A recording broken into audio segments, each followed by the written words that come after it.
Oh dear. Right. I know it's been a little while since I made a video. I've been trying to, well, wanting to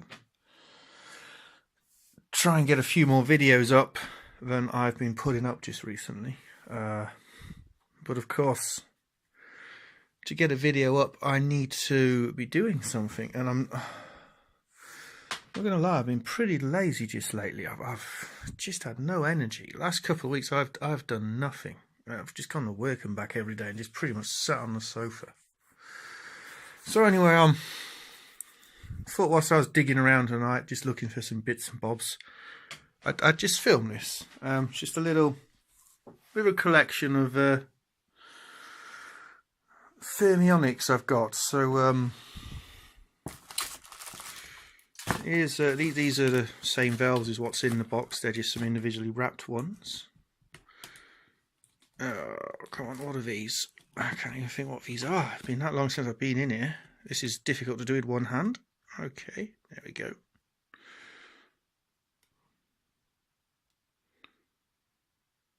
You see that? That's Russian Cyrillic. That looks like it says that looks like it says 6H1N EB, but in Russian, H's are pretty much what our N would be. What looks like our capital, yeah, well, not capital M, but what looks like an N is a P.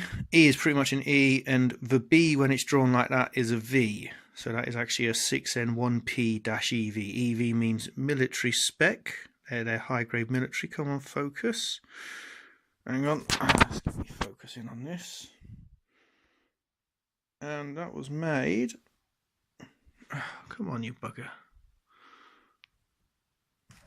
Right, let's put it down. Let's get rid of the background. So there is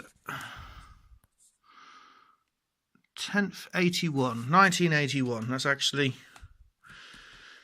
nearly 37 years old. That's not the ones I'm looking for anyway. It's in these loose. Okay, yeah, I know what these are already. These are EL36s, not EL34s. EL36. They're a later version of the earlier EL36s were they didn't have the top anode cap on them, so these are a later edition. These are actually I think they was line output stage in televisions. They're high current, low voltage valves, but they're good. A single set will run according to Philips data sheet, it's about 40 something watts in class B with 7% distortion, but remember 7% distortion's just the output stage on its own. So if you're applying 6 dB of feedback, that would become 3.5% distortion, and obviously for every 6 dB you apply after that, it halves again. So you know, you could get a reasonably good sounding amplifier within the limits of safe negative feedback. I think these are, yeah, these are the same. Okay, UX5 bases. They're very nice ceramic. Oh yeah, forgot I had these. Look at that, hey. Some real old, I think they're Bakelite. I think that is a... focus in on them. I think they're old Bakelite cases. Yes, they are.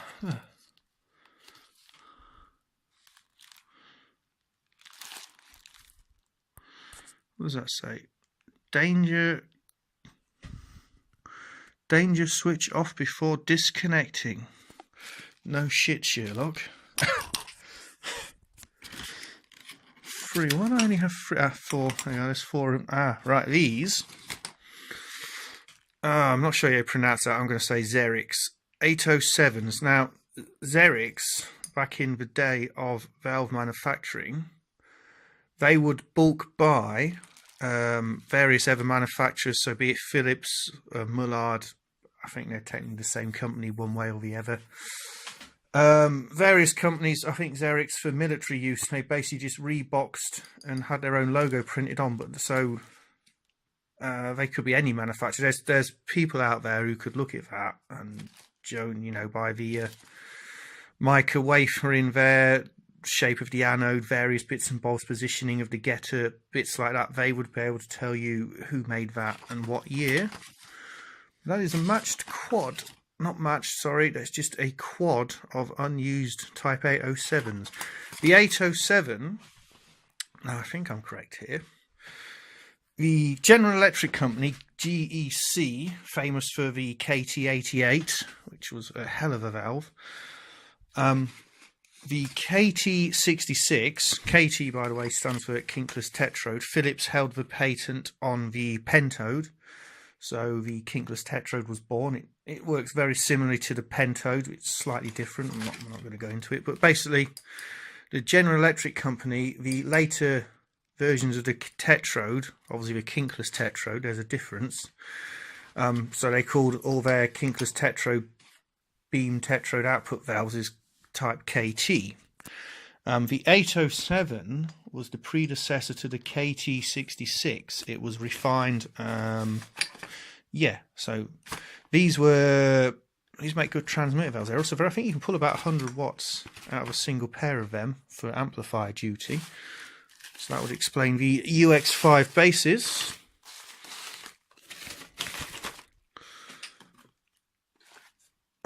Russian again, look, 6P3S, the C is an S. Oddly enough, the S is actually kind of like a C in Russian. These are, right, they do two types of these. They do the 6P3S and the 6P3SE. The E is a military spec or ruggedized spec type valve. It's pretty much the same valve construction wise, but the ratings are higher. They're the 6P3S are more like the old 6L6s or 6V6 GT, I think. So yeah, I've had a couple of these on the shelf. They could go back in the box. So anyway, yeah, that's my I really need to start finding a use for all these bloody things. So that's where they came from. So yeah, they're about twice the price. You can still get them. These are all Russian made. These are back in the depths of the Soviet Union. Let's find a date code on one of these. Whilst the rest of the Western world had long moved over to transistors and stopped producing valves, the Soviet Union was still banging them out. And then they just ended up in giant warehouses for 30 odd years, and people started flogging on eBay about a decade back for pennies. So these are dated January 1972. They've got a fair few years on me. I've got some of them. What do we got here? I know what these are. I think I've got one open on the shelf up here. Yes, I do. So these are EL86, not 84, 86s. Their power ratings and everything are very similar to an EL84, but they're lower voltage, higher current valves. That can go back in there. Okay, what's in here? Oh, it's very hard to film and film. Why do we film? Since when is anything being recorded on film now? When it's digital, I'm digitally recording, but we still call it filming. Right, 6N2P. Yeah, these aren't EVs, these are just 6N2B. January 1970. 6N2P is again a Soviet Union clone of a 12AX7. Or if you're British like myself, an ECC83. The only difference being you cannot connect it up to run the heat at 12.6 volts. It's 6.3 volts only. Yeah, don't think I've actually used any now. I know these. I'll use a couple of these in some preamps I made, and that's a couple there on this little valve amp I've got in my workshop.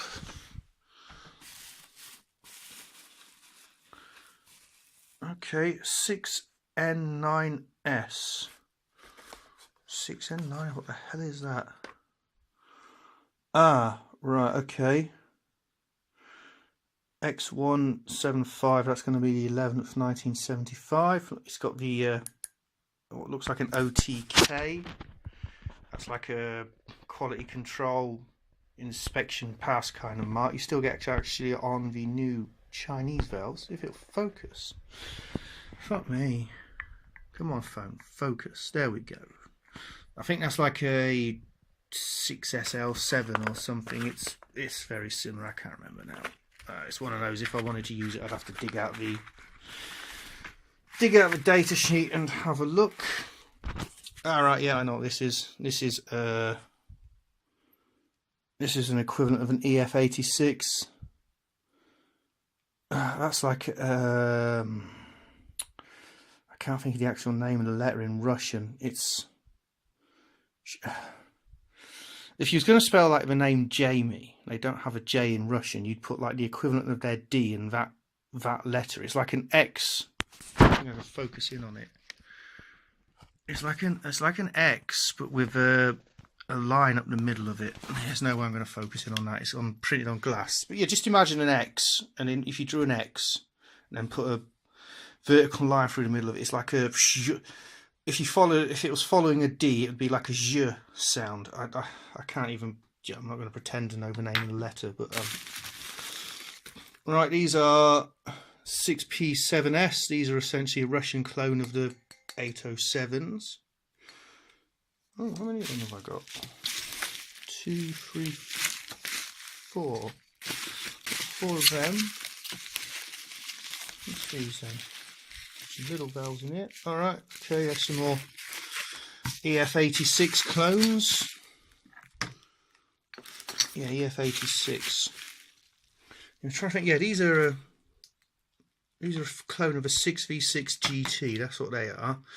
Yeah, the 6P3S is a clone of a 6V6 GT.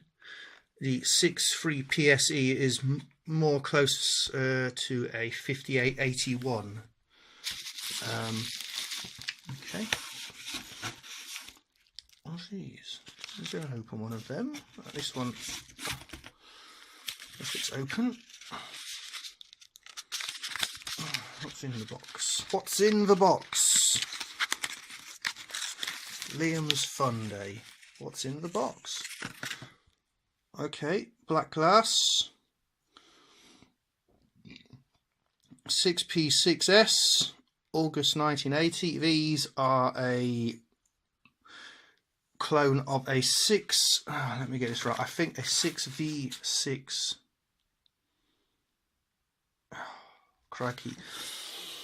Anyway, it's very similar to an EL84. Imagine if you had an EL84, sort of dissipation-wise, that just needed a bit more grid drive and was slightly lower voltage.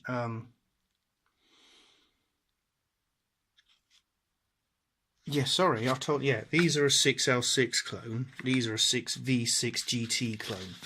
I believe. I could be wrong. I'm sure if there's anyone out there who knows better than me who's ended up actually watching this video, they'll happily tell me in the comments. So anyway, I have, just bear with me a second.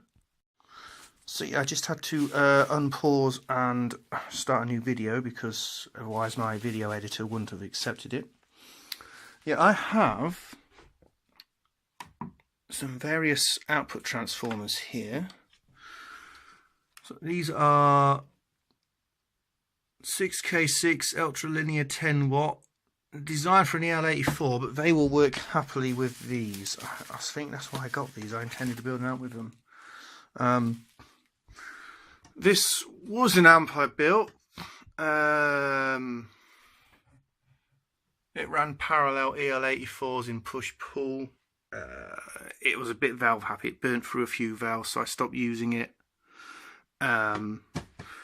But it's got a set of Amplimo output transformers in it, which are 20 watt rated, about 3,500 ohms. So yeah, maybe some of these, or some of these, or maybe even, I suppose if I put like 8 ohm speakers on the 4 ohm tapping on the transformer, I could probably run a pair of 807s on it. That'll boost it up to about 6,000 ohm. They need some voltage, these things, though. I don't know what the... It depends what the...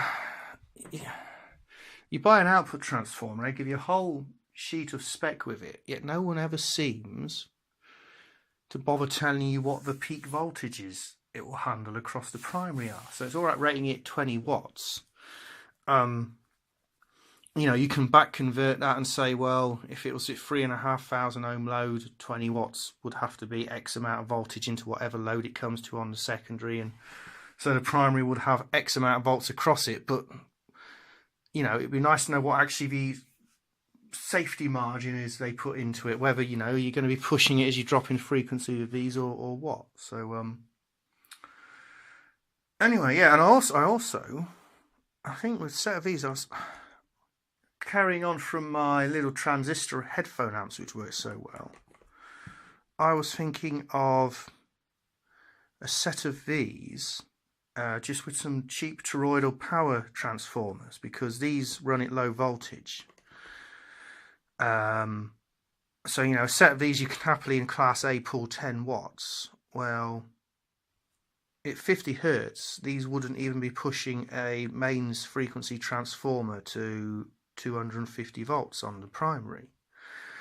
Obviously, if you drop down to 20 hertz, you should derate the voltage across the primary by 6 dB, because you've dropped by an octave.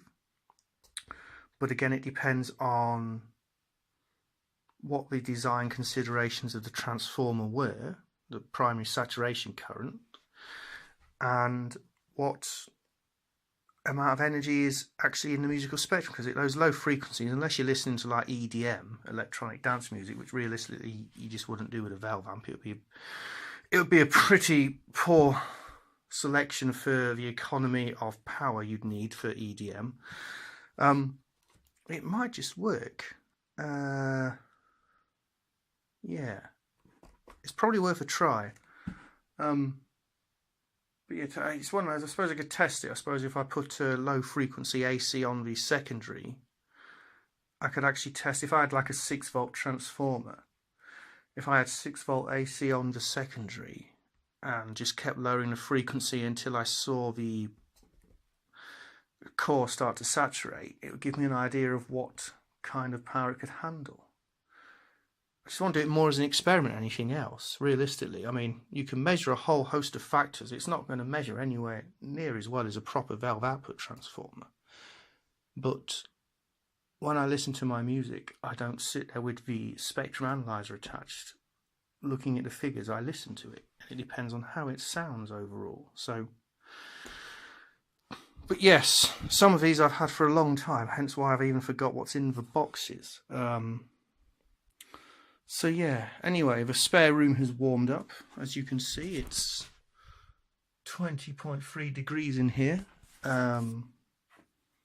So it's, you know, I'm not going to sit up in here shivering my ass off in winter. We're finally got some warm weather.